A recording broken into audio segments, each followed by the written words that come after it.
ne tak rychle.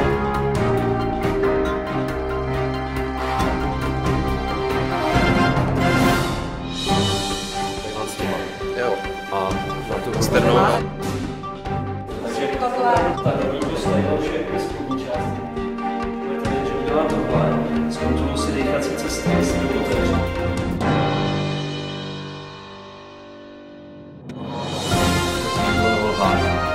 Ten druhý si chytne tu přilbu.